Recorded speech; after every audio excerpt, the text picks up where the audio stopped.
Hmm.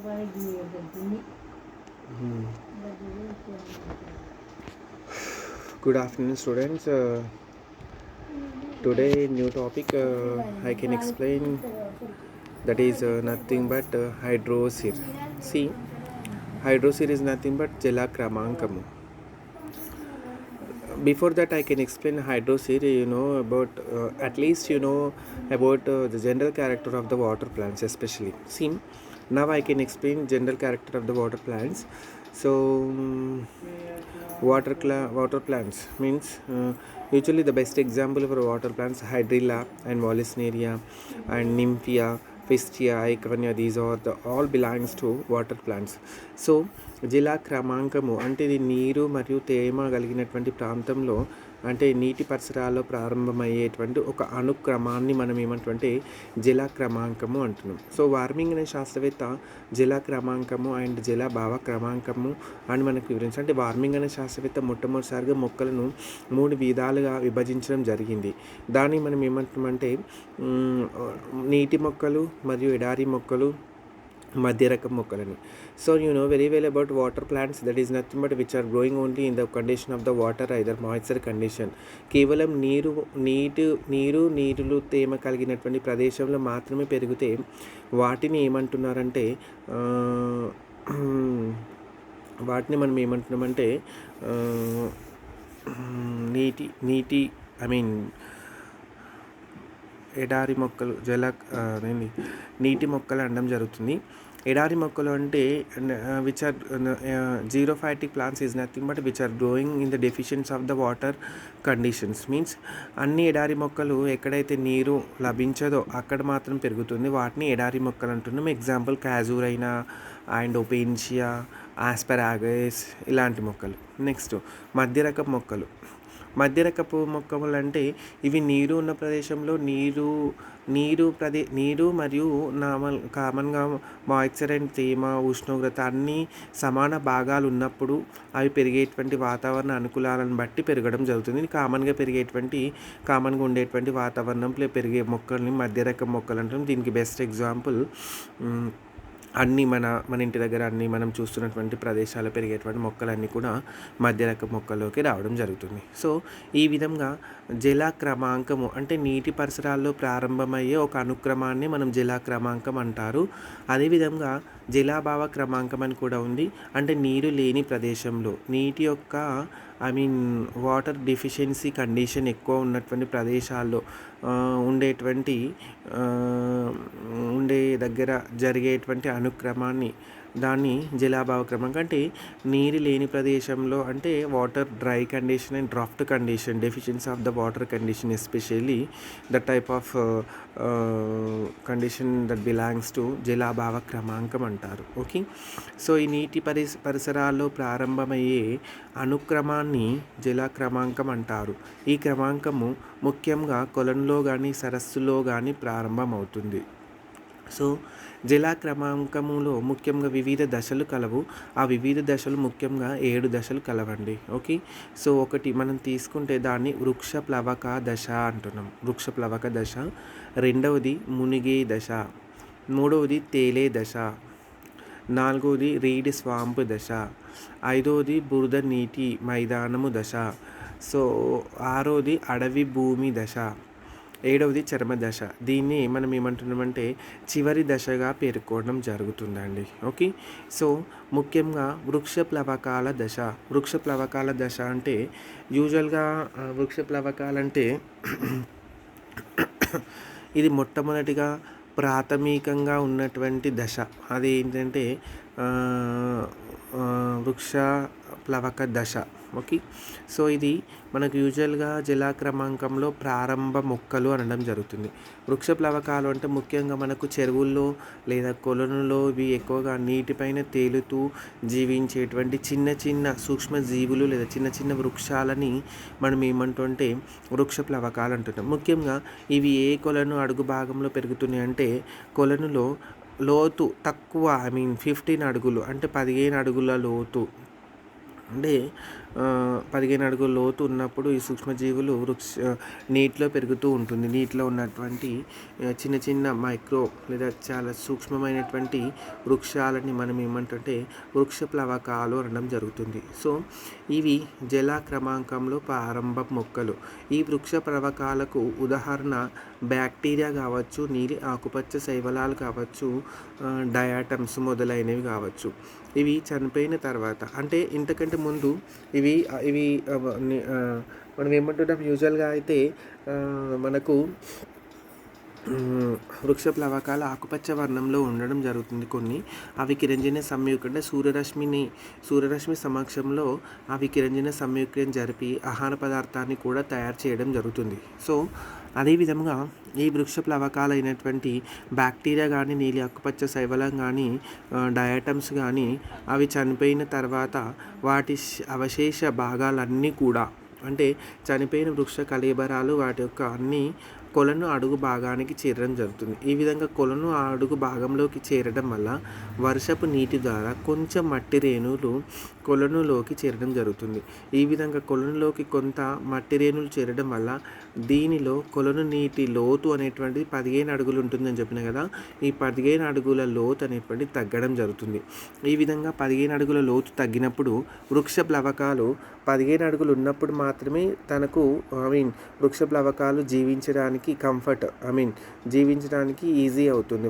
అవి జీవించడానికి ఉపయోగపడే పరిస్థితులు అవి. కానీ 15 అడుగుల లోతు కంటే తగ్గించబడింది కాబట్టి ఇక్కడ వృక్ష ప్లవకాలు అనేటువంటి జీవించలేవు. ఈ వృక్ష ప్లవకాల దశను రీప్లేస్ చేస్తూ మునిగే దశ. Can you see this diagram in the slide?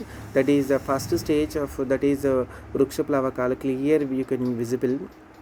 These are the phytoplanktons which are growing in the water surface. So all diatoms, whatever cyanobacteria, these are looking like insects basically.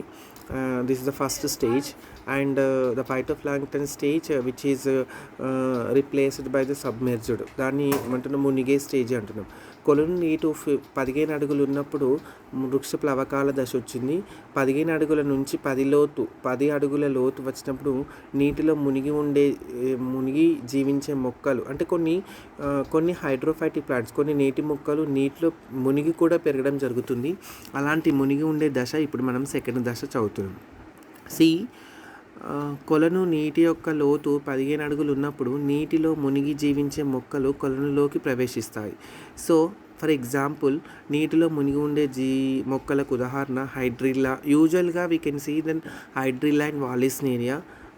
The best example for submerged, that is Utricularia, is also so very important. ఇలాంటి కొన్ని మొక్కలు మొదలైన మొక్కలు అనేటువంటివి ఏమవుతుందంటే మునిగి ఉండడం జరుగుతుంది. ఇలా మునిగి పెరగడం వల్ల ఈ మొక్కలు వాటి యొక్క జీవిత చరిత్ర పూర్తయిన తర్వాత ఈ మొక్కలు చనిపోయిన తర్వాత వాటి యొక్క వృక్ష కళేబరాలు లేదా వాటి యొక్క అవశేష భాగాలు కొలను అడుగు భాగంలోకి చేరడం జరుగుతుంది. ఈ కొలను అడుగు భాగంలోకి చేరడం వల్ల కొలను అడుగు భాగంలో ఇవి కుళ్ళిపోవటం వల్ల హ్యూమస్ అనేటువంటిది ఏర్పడుతుంది. మీకు తెలుసు మొక్క నుంచి పత్రాలు కానీ కాండాలు కానీ పుష్పాలు కానీ వాటి యొక్క భాగాలు అనేటువంటి కింద భూమిపైన ఒక పొరగా ఏర్పడితే దాన్ని హ్యూమస్ అంటున్నాం. ఈ హ్యూమస్ ఎందుకు ఉపయోగపడుతుందంటే ఇది ఒక ఎరువుగా అంటే మొక్క పెరగడానికి ఏపుగా ఉండటానికి ఇది ఉపయోగపడుతుంది. ఈ మునిగే దశ కూడా అన్నీ కూడా చనిపోయిన తర్వాత అన్నీ చనిపోయి వాటి యొక్క అవశేష అవయవాలు కింది భాగంలోకి చేరటం వల్ల హ్యూమస్ ఏర్పడి హ్యూమస్ వలన కొలను యొక్క నీటి లోతు అనేటువంటి తగ్గుతుంది. ఈ నీటి లోతు తగ్గడం వల్ల నీటిలో మునిగి ఉండే జాతులు ఆవాసం అనుకూలంగా ఉండదు. అంటే నీటిలో మునిగి ఉండే ఆవాసము అనుకూలంగా ఉండదు. అంటే ఈ విధంగా హ్యూమస్ మరియు కొంత మట్టి దాంట్లో ఖనిజ లవణాలు ఏర్పడడం వల్ల అక్కడ కొద్దిగా ఏమవుతుందంటే కొలను యొక్క అడుగులు భాగం తగ్గి కొంత మనకు భూమి నేల ఉత్పత్తి అయ్యే ఛాన్సెస్ ఉంది. ఈ విధంగా ఉత్పత్తి అయినటువంటి ఆవాసం అనేటువంటిది మునిగి ఉండే దశకు అనుకూలమైనటువంటి వాతావరణం కాదు. ఈ మునిగి ఉండే దశను రీప్లేస్ చేస్తూ తేలే దశ ఏర్పడుతుంది. So very important third one, that is మూడో దశ తేలే దశ. కొలనులో నీటి లోతు 5 అడుగులు మాత్రం ఉన్నప్పుడు ఈ నీటిలో తేలే మొక్కలు కొలనులోకి ప్రవేశిస్తాయి. So, the best example for తేలే మొక్కలకు ఉదాహరణ నింఫియా అండ్ నిలంబో. మనం ఎక్కువ కూడా తామెర ఇలా లేదా అపిస్టియా, ఐకార్నియా కొలనులో మనకు కనిపిస్తుంది. లెమ్నా మొదలగున మొక్కలు అనేటువంటి మనకు నీటిపైన తేలి ఉండేటువంటి మొక్కలకు ఉదాహరణ. ఈ నీటిలో తేలి ఉండే మొక్కలు కొలను అడుభాగంలోకి నాటుకొని ఉండి వాటి యొక్క పత్రాలు అనేటువంటివి కొలను పై భాగంలో మనకు తేలి ఆడుతూ ఉండడం జరుగుతుంది. వీటి కాండాలు చాలా పొడవుగా ఉంటుంది. వెడల్పైన పత్రాలు ఉంటుంది. వీటిపైన వెడల్పైన పత్రాలపైన కొంచెం నూనె వంటి పూత కూడా వ్యాక్స్ అంటే కొంచెం ఆయిల్ అంటే ఉండడం జరుగుతుంది. ఇలా తేలేటువంటి మొక్కలు అనేటువంటివి వాటి యొక్క జీవిత చరిత్రను కొనసాగించిన తర్వాత అవి వాటి యొక్క లైఫ్ సైకిల్ అయిపోయిన తర్వాత అవి చనిపోయి వాటి యొక్క వృక్ష కళేబరాలు మళ్ళీ ఈ కొలను అడుభాగంలోకి చేరి ఈ కొలను భాగంలో కొంత మట్టి అనేటువంటిది ఉత్పత్తి చెందింది. ఈ మట్టి అండ్ కొలను భాగంలో తేలే మొక్కల యొక్క అవశేష భాగాలు మరియు నీటి మరియు ఖనిజ లవణాలతో కలిసిపోవడం వల్ల ఇక్కడ కూడా కొంత హ్యూమస్ అనేటువంటి ఏర్పడుతుంది. ఈ హ్యూమస్ ఏర్పడడం వల్ల కొలను యొక్క నీటి లోతు అనేటువంటిది తగ్గుతుంది. సో ఈ విధంగా తగ్గటం వలన ఈ నీటి లోతు తగ్గడం వలన ఈ ఆవాసం కూడా మార్పు చెందటం వల్ల ఈ ఆవాసము తేలే మొక్కలకు అంటే నీటిపైన తేలే మొక్కలకు ఇది అనుకూలం కాదు. ఈ విధమైనటువంటి అనుకూలం కానిటువంటి దశ దేనికి అనుకూలం అంటే నెక్స్ట్ దశ అయినటువంటి రీడ్ స్వాంప్ దశ. It's a very important reed swamp దశకి మనకి యూజువల్గా అయితే రీడ్ స్వాంప్ దశను ఉభయచర మొక్కల దశ అని కూడా పిలవడం జరుగుతుంది. ఈ రీడ్ స్వాంప్ దశ మొక్కలకు అనుకూలంగా ఉండేటువంటి వాతావరణ అనుకూలం ఏర్పడింది కాబట్టి ఇప్పుడు రీడ్ స్వాంప్ దశ గురించి ఎక్స్ప్లెయిన్ చేస్తున్నాం. రీడ్ స్వాంప్ దశ కొలను నీటి లోతు కేవలం 2 నుంచి 4 అడుగులు ఉన్నప్పుడు మాత్రమే రీడ్ స్వాంప్ మొక్కలు కొలంలో పెరగడానికి లేదా కొలంలోకి ప్రవేశిస్తాయి. కొలంలో పెరగడానికి వాటి యొక్క అనుకూలతను చూపించడం జరుగుతుంది. ఓకే, సో మనకు రీడ్ స్వాంప్ దశలో ముఖ్యంగా మనం చూసినటువంటి రీడ్ స్వాంప్ దశని యూజువల్గా రీడ్ స్వాంప్ దశలో ఉన్నటువంటి మొక్కలకు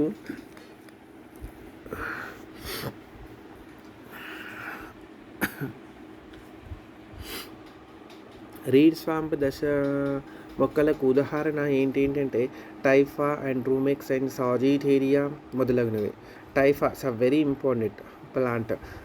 టైఫాలో మనకి ఏం కనిపిస్తుందంటే రూట్స్ అంటే వేర్లు కూడా మనకి కిరంజన సంయోగం జరిపేటువంటి వేర్లు అక్కడ ఉంటుంది. Typha and Taeniophyllum these are the best example for photosynthetic roots. మీరు రూట్ అంటే వేరు రూపాంతరాలు మీరు ఆల్రెడీ ఇంటర్మీడియట్ ఫస్ట్ ఇయర్లో చదివి ఉంటారు. వేరు రూపాంతరాల్లో మీరు ఏం చదువుతారంటే వేరు రూపాంతరాల్లో మీకు అంటే వేరు రూపాంతరాల్లో మనకు 6 ఉంటాయి. అది నిల్వ చేసే వేర్లు, వెలామిన్ వేర్లు అలా ఉంటుంది. కిరంజన సంయోగ జరిపే వేర్లు కూడా ఉంటుంది. అది దానికి బెస్ట్ ఎగ్జాంపుల్ టైఫా అండ్ టీనియోఫిలం అండి. ఓకే, ఇక్కడ రీడ్ స్వాంప్ దశలో కూడా మనకు టైఫా అండ్ రూమెక్స్ అండ్ సాజిటేరియా మొదలగునవి ఇక్కడ కనబడుతున్నాయి. ఓకే, ఈ రీడ్ స్వాంప్ దశలో ఈ మొక్కలు పెరుగుతున్నప్పుడు మొక్కలు అడుగు భాగానికి నాటుకొని పాక్షికంగా మునిగి ఉంటాయి. కొన్ని కాండాలు పత్రాలు నీటిపైన బహిర్గతమవుతాయి. అంటే కొంత భాగం నీటిలో కొంత భాగం నేలపైన అంటే రెండు అంటే water which are growing both conditions like water and soil conditions. I mean, what is the amphibianic plant is nothing but which are growing both conditions of the water and also soil. See, these are the best example for amphibianic. ఈ అన్నీ కూడా ఉభయచర మొక్కలు read swamp దశలో ఉన్నటువంటి మొక్కలు అన్నీ కూడా పెరిగిన తర్వాత వాటి యొక్క జీవిత చరిత్ర అయిపోయిన తర్వాత అవి చనిపోయిన తర్వాత వాటి యొక్క అవశేషాలు కొలను అడుగు భాగంలోకి చేరుతాయి. సో కొలను అడుగు భాగంలోకి చేరిన తర్వాత కొలనులో నీటి లోతు మరింత తగ్గించబడుతుంది. ఈ విధంగా నీటి లోతు తగ్గించడం వల్ల కొలను యొక్క చివరి భాగంలో మీకు ఎలా ఉంటుందంటే యూజువల్గా హ్యూమస్, నీరు అండ్ ఖనిజ లవణాలతో పాటు కొంత మట్టి ఉత్పత్తి అయి కొలను యొక్క అడుగు భాగం అనేటువంటిది ఇంకా తగ్గించబడుతుంది. సో ఇలా తగ్గించడం వల్ల మనకు యూజువల్గా రీడ్ స్వామ్ దశలో ఉన్నటువంటి మొక్కలు పెరగడానికి అనుకూలమైనటువంటి వాతావరణం ఉండదు. ఇది అనుకూలం దేనికంటే తర్వాత వచ్చేటువంటి దశకు అనుకూలమైనటువంటిది. అది బురద నీటి మైదానం దశ. బురద నీటి మైదానం దశ అంటే కొలనులో నీటి లోతు కొన్ని అంగుళాలు ఉన్నప్పుడే, అంటే చాలా తక్కువ, కొన్ని అంగుళాలు అంటే ఇంకా మైన్యూట్, చాలా చాలా తక్కువ లోతు ఉన్నప్పుడు బురద నీటి మొక్కలు అనేటువంటివి పెరగడానికి అనుకూలమవుతుంది. కొలనులో నీటి లోతు చాలా తక్కువ అంగుళాలు ఉన్నప్పుడు బురద నీటి మొక్కలు కొనల్లోకి ప్రవేశిస్తాయి. బురద నీటి మొక్కలకు ఉదాహరణ కారెక్స్, జంకస్ అండ్ ఐరిస్ లేదా మెంత కూడా వెరీ ఇంపార్టెంట్. ఇలాంటి మొదలైనటువంటి మొక్కలు వస్తుంది. ఈ మొక్కలకు మృదువైనటువంటి వేళ్ళు, దృఢమైనటువంటి కొమ్మలు, కాండం కలిగి ఉంటాయి. సో ఈ మొక్కలు నీటి అధిక పరిమాణంలో శోషించుకుంటే ఎక్కువ పర్సెంట్లో water, they can absorb the more percent of the water usually. Why? Because the roots చాలా డెవలప్ చెంది ఉంది. రూట్స్ యొక్క ఫంక్షన్ అంటే వేర్ల యొక్క ఫంక్షన్ ముఖ్యంగా అయితే నీటిని అబ్జర్వ్ చేయడానికి ఉపయోగపడుతుంది. ఓకే.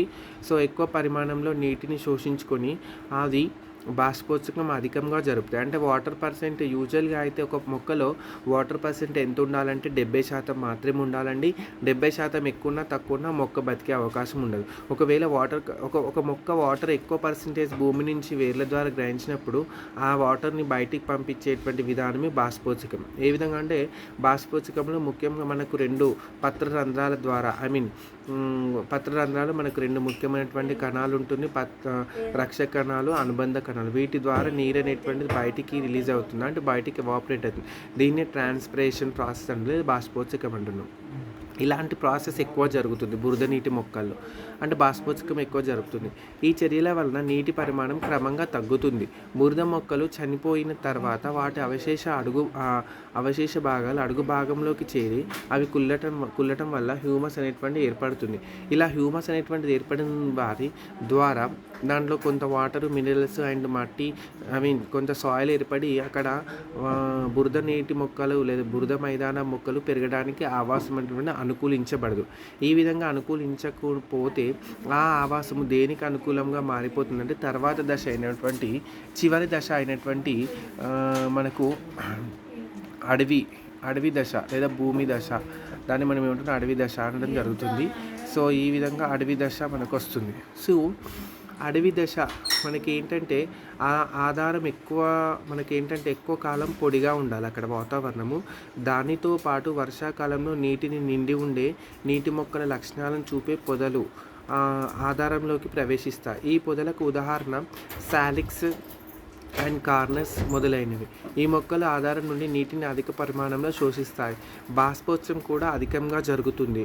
ఆధారంలో నీటి గాఢత చాలా తగ్గినప్పుడు ఆవాసం పైన నీడ ఏర్పడుతుంది. నీడ ఏర్పడిన తర్వాత నీటిలో పెరిగే గుల్మాలు ఆవాసంలోకి ప్రవేశించి ఆవాసంలో హ్యూమస్ అధిక పరిమాణంలో గుమిగూడడం జరుగుతుంది. ఈ విధంగా గుమిగూడటం వల్ల మనకేమవుతుందంటే దాంట్లో హ్యూమస్ అనేటువంటిది ఏర్పడడం జరుగుతుంది. ఈ విధంగా హ్యూమస్ ఏర్పడి ఈ అడవి మొక్కల దశలు అనేటువంటివి కూడా మనకు చనిపోయి వృక్ష కళాభారాలు అనేటువంటి చివరి భాగంలోకి చేరడం వల్ల, ఈ చివరి భాగంలోకి చేరిన తర్వాత నీరు మరియు ఖనిజ లవణాలు అనేటువంటి మనకి ఏర్పడడం వల్ల మనకేంటంటే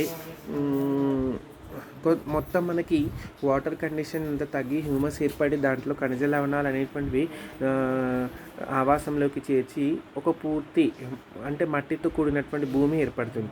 ఈ భూమి ఏర్పడిన తర్వాత ఈ భూమి పైన మనకు అంటే యూజువల్గా అయితే అడవి భూమి దశకు అనుకూలమైనటువంటి వాతావరణం అనేటువంటిది నశించడం జరుగుతుంది.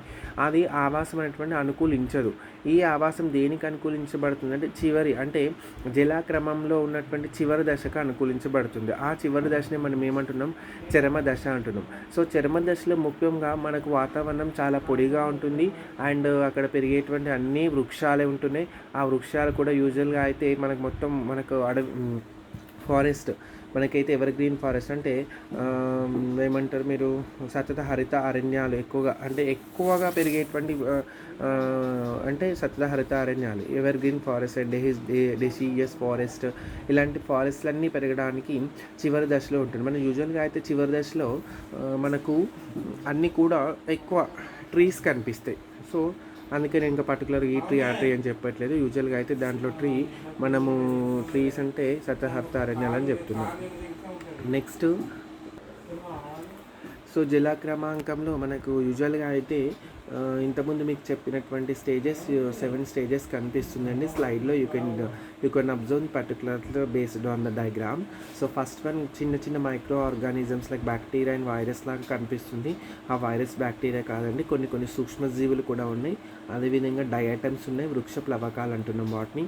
సెకండ్ స్టేజ్లో మనకి మునిగి ఉండే దశలో 2 డయాగ్రామ్స్ చూపిస్తున్నామండి. ఆ 2 డయాగ్రామ్లు ఏంటంటే మనకి హైడ్రిల్లా అండ్ వాలిస్నేరియా అండి. సో వాలిస్నేరియా హైడ్రిల్లా మీకు తెలుసు. వాలిస్నేరియాలో కూడా నీటి ద్వారానే మనకు పరాగ సంపర్కం జరుగుతుంది. ఓకే, నెక్స్ట్ తేలే దశ కనిపిస్తుంది. తేలే దశ అంటే యూజువల్గా అయితే కింది అడుగు భాగంలో వేర్లతో అతుక్కొని ఉంది, పైన భాగంలో నీటిపైన తేలుతుంది. అవి పత్రాలు. దీన్ని తేలే దశ అంటున్నాం. అండ్ నింఫియా అండ్ నీలంబు మనం యూజువల్గా తీసుకున్నటువంటి మొక్కలు.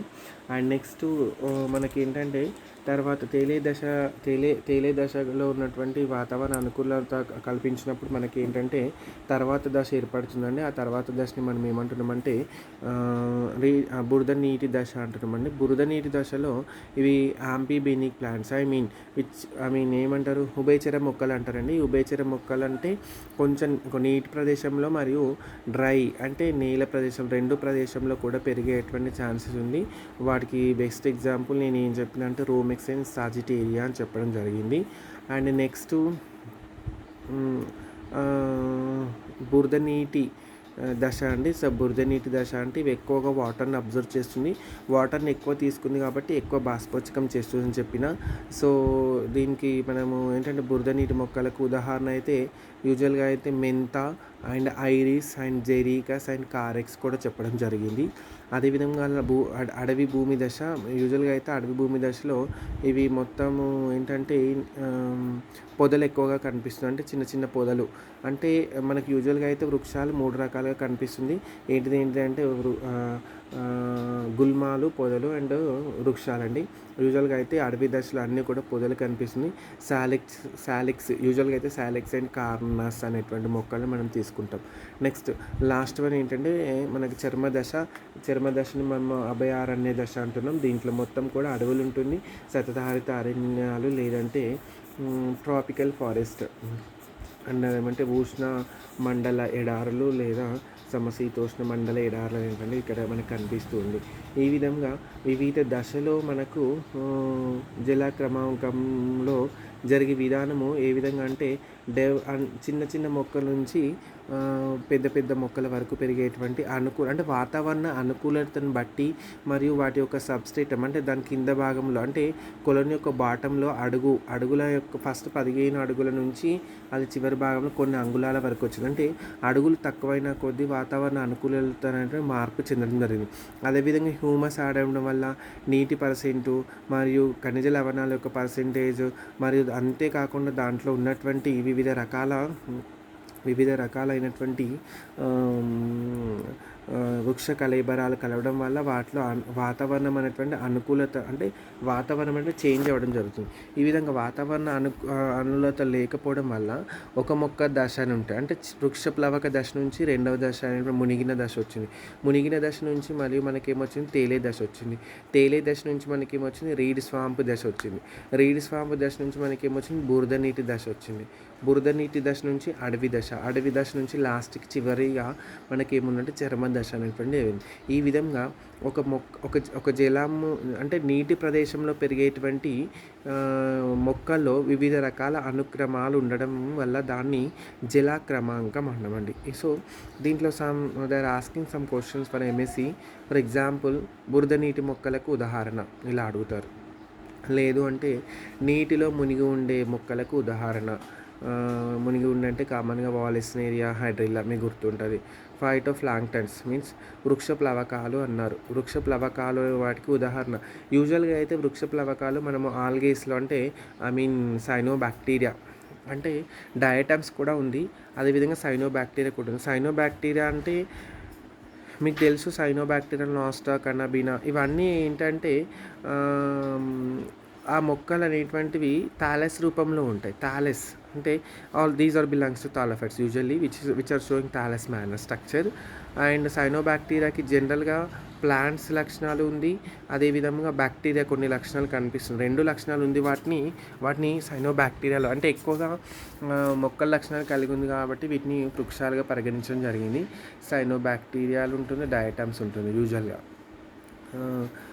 అదేవిధంగా మనకి పొదల కంటే కొన్ని ఎక్కువ గుంపుగా పెరిగేటువంటి అంటే చాలా చిన్నగా ఒకే విధంగా గుంపుగా పెరిగేటువంటి మొక్కలు వేసుకుంటున్నాం. అండ్ రీడ్స్ ఫామ్ దశ అంటే బురద నీళ్ళలో పెరిగేటువంటి అన్ని మొక్కలు ఏవైనా తీసుకోవచ్చు. అదేవిధంగా రీడ్స్ ఫామ్ దశ అనగానే మీకు ఎలా గుర్తుండాలంటే రెండు water and what ever at the same time soil అంటే వాటర్ కండిషన్ సాయిల్ కండిషన్ రెండిట్లో పెరిగేటువంటి మొక్కలు అంటే ఉభయచర మొక్కలు యూజువల్గా. నెక్స్ట్ మనకు ఉభయచర జీవులు అని ఉంటుంది జువాలజీలో, వాటిని ఏమంటాం కప్ప అని చదువుతాం యూజువల్గా. ఉభయచర మొక్కలు అంటే యూజువల్గా అయితే ఉభయచర మొక్కలు అయితే బ్రయోఫైట్స్కి పేరు ఉంది. సో బ్రయోఫైట్స్ అంటే బ్రయోఫైట్స్ అంటే అకార్డింగ్ టు ఐక్లర్ క్లాసిఫికేషన్ మొక్కలు అయితే thallo and bryophyte and pteridophytes non flowering plants and phanerogams are classified into 3 classes usually. And thallophytes అంటే these are which are growing the water condition. Bryophytes అంటే which are growing both conditions like water and soil conditions. Okay, ఉభయచర మొక్కలు అంటున్న వాటిని. Third one pteridophytes. Next so టెరిడోఫైట్స్కి first నాలిక కణజాలయుత మొక్కలు అనడం జరుగుతుంది. ఓకే, సో ఈ విధంగా మనకి ఏంటంటే పొదల గురించి కానీ వృక్షాల గురించి కానీ రీడ్స్ ఫామ్ దశ అని తేలే దశ ఇవన్నీ కూడా అంటే దీంట్లో మనకి ఏంటంటే ముఖ్యంగా ఈ దశని మళ్ళీ 3 దశలుగా విభజించడం జరిగింది. ఒకటి ప్రాథమిక దశ, అది వృక్ష ప్లవకాలు. అండ్ సీరియల్ స్టేజెస్ అంటే మనకు ఒక క్రమాంక దశ అంటే ఒక క్రమం నుంచి ఇంకొక క్రమాంక అంటే మధ్యలో ఇన్ బిట్వీన్ 5 ఉన్నాయి. అండ్ లాస్ట్ వన్ మనం ఏమంటాం దాన్ని చర్మ దశ, దాన్ని అరణ్య దశ అని కూడా అంటే చర్మ దశ అని ఇట్లా కూడా 3గా విభజించడం జరిగింది. ఇది జల క్రమాంకంలో ఉన్నటువంటి వివిధ దశలు. అవి ఒక్కొక్క క్రమంలో వాతావరణ అనుకూలత ఎలా మార్పు చెందినప్పుడు ఒక క్రమాంకం దశ నుంచి ఒక దశ నుంచి ఇంకో దశకి ఎలా వస్తుంది. దీని నుంచి మొత్తం వాటర్ కండిషన్ నుంచి ఇది మొత్తం కొలన్లో జరుగుతుంది. కొలన్లో కూడా 15 అడుగుల లోతు ఉండాలి. ఈ 15 అడుగుల లోతు నుంచి అది మొత్తము కొన్ని అంగుళాల లోతు వరకు మాత్రమే వచ్చే వరకు కూడా పెరగడం జరుగుతుంది. అంటే మొత్తము వాటర్ లేని అంటే డ్రై అంటే ఫారెస్ట్ కండిషన్ దాకా పెరగడం ఎలా జరుగుతుంది అనేది మనం క్లియర్ ఇన్ఫర్మేషన్ చూసినాం. అది కూడా వివిధ ఎగ్జాంపుల్స్ కూడా చదవడం జరిగింది. Okay, this is very important question for essay. మీరందరూ కూడా చదువుకోవాలన్నా. ఓకే, థ్యాంక్ యూ నాన్న, thank you one and all.